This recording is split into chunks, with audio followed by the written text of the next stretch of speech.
윤 대통령은 한일 관계와 관련해 과거가 완전히 정리되지 않았다고 해서 미래로 나아가지 못한다는 인식에서 벗어나야 한다고 말했다. 똑같다. 범죄 혐의가 여전히 상존한다고 해서 야당 대표와 정치적인 해법을 모색할 수 없다는 인식에서 이제는 벗어날 때다.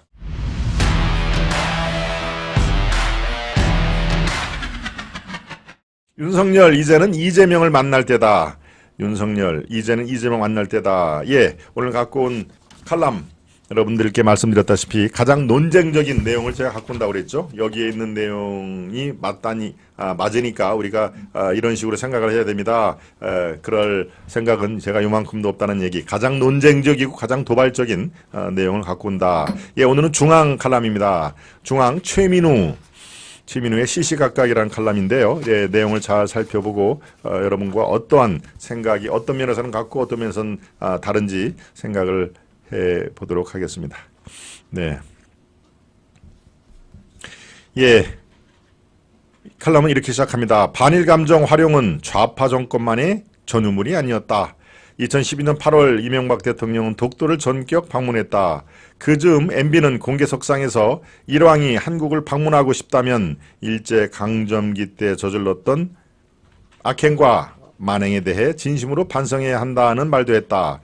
대일 강경 기조는 박근혜 정부에서 더 심화됐다. 2013년 취임 첫 해 3.1절 기념사에서 가해자와 피해자라는 역사적 입장은 천년의 역사가 흘러도 변할 수가 없다고 단정했다. 죽창과 같은 노골적인 반일몰이는 아니라 해도 친일이 즉 우파라는 프레임을 탈피하기 위해서 우파 정권도 때론 날선 메시지를 동원하기도 했다. 그런 탓일까? 윤석열 대통령의 대일 기조는 낯설 정도다. 휘발성이 강한 강제징용 이슈를 제3자 변제안을 꺼내 밀어붙인 건 국내 정치로 치환하면 거의 독수에 가깝다. 일본을 향한 우호적 제스처가 본인 지지율을 갉아먹을 것임을 윤 대통령도 몰랐을 리가 없다. 그럼에도 관계 회복에 나선 건 한미일, 대북, 중국, 러시아로 축약되는 동아시아 체제 전쟁에서 이탈할 수 없다는 엄중한 정세 판단이 작용했을 것이다. 동시에 민주당 출신 김진표 국회의장의 큰 결단이라는 평가처럼 배짱 두둑한 윤 대통령의 성향도 한몫했을 것이다. 확실히 윤 대통령의 최근 외교 행보는 물 만난 고기처럼 펄떡거리고 있다. 단지 즉석에서 아메리칸 파이를 부르고 꽤 유려한 영어 연설을 하고 늦은 밤까지 외국 정상들과 술자리를 가져서가 아니다. 여태 우리는 피해자 약소국이라는 틀에 갇히곤 했다. 윤 대통령에게선 그런 자격지심이나 머뭇거림이 없다. 미국, 일본 양국에 끌려가느니 죽든 살든 내가 이 판을 직접 끌고 가겠다는 주도성도 역력히 감지되고 있다. 그런 덕인지 기시다 후미오 일본 총리는 7일 강제징용과 관련해 혹독한 환경에서 고통, 마음이 아프다라고까지 말했다. 후쿠시마 오염수와 관련한 한국 시찰단 파견에도 동의했으며 히로시마 한국 원폭 희생자 위령비에도 참배하기로 했다. 50여일 전 도쿄 정상회담에 비해 진일보한 태도임에 틀림이 없다. 이처럼 윤 대통령은 나라 밖에선 천굵은 행보와 통큰 양보로 변화를 유인한 것과 달리 국내 정치의 실타래는 좀채 풀지 못하고 있다. 민주당과의 대치는 논외로 쳐도 이준석, 나경원, 안철수 등 여권 내 유력 주자는 잇따라 팽 시키면서 친윤그룹은 어느새 친위 부대로 전락한 모양새다. 최근 불쑥 튀어나온 야당 원내대표와의 회동 제안도 어설픈 꼼수다. 이를 통해 강경파, 온경파 갈라치기에 성공할 것으로 기대했다면 노회한 민주당을 한참 모르는 것이다. 이미 민주당은 원내대표 회동 카드를 슬슬 굴려가며 이재명 양보, 박광훈 겸양 모드로 써먹고 있다. 그렇죠. 박광훈은 아이고 나를 먼저 만나지 마시고요. 저 이재명 대표를 먼저 만나셔야죠. 라고 박광훈은 겸양 모드.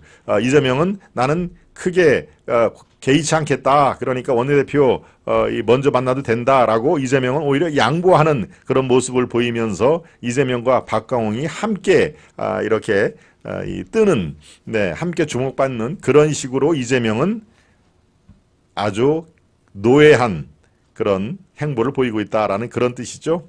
네. 당대표 리스크와 돈봉투 살포 등 여권의 악재가 끊이지 않음에도 윤 대통령의 국정 운영에 탄력이 붙지 못하는 건 고착화된 독주 이미지 탓이 크다. 이를 떨쳐내기 위해선 파격적인 행보로 물기를 한 방에 돌려야 한다. 민주당이 그토록 목매는 대통령과 이재명의 회동도 고려할 수가 있다. 아니 파렴치한 범죄 피해자를 어떻게 만나냐고 필요하면 지옥문이라도 두드려야 하는 게 지도자 아닌가. 게다가 무죄 추정의 원칙은 헌법 조문에 나온다. 이 대표를 만나면 검찰에 잘못된 사인을 줄 거라고 검찰이 권력의 눈치만 본다는 얘기인가. 정치는 정치고 수사는 수사일 뿐이다. 윤 대통령으로서는 이재명과 마주 앉는 게 끔찍하게 싫을지 모르겠다. 하지만 현재 국면은 그리 녹록지가 않다. 각종 여론조사가 이를 말해주고 있다. 당장 직역 간 갈등이 극단으로 치닫고 있는 간호법 처리를 위해서도 야당 협조가 절실하다. 윤 대통령은 한일 관계와 관련해 과거가 완전히 정리되지 않았다고 해서 미래로 나아가지 못한다는 인식에서 벗어나야 한다고 말했다. 마찬가지다. 범죄 혐의가 여전히 상존한다고 해서 야당 대표와 정치적인 해법을 모색할 수 없다는 인식에서 이젠 벗어날 때다. 네, 여러분 생각은 어떠십니까? 네, 결말 부분만 다시 한번 읽어드릴까요? 윤 대통령은 한일 관계와 관련해 과거가 완전히 정리되지 않았다고 해서 미래로 나아가지 못한다는 인식에서 벗어나야 한다고 말했다. 똑같다. 범죄 혐의가 여전히 상존한다고 해서 야당 대표와 정치적인 해법을 모색할 수 없다는 인식에서 이제는 벗어날 때다. 네, 여러분의 판단과 어떻습니까?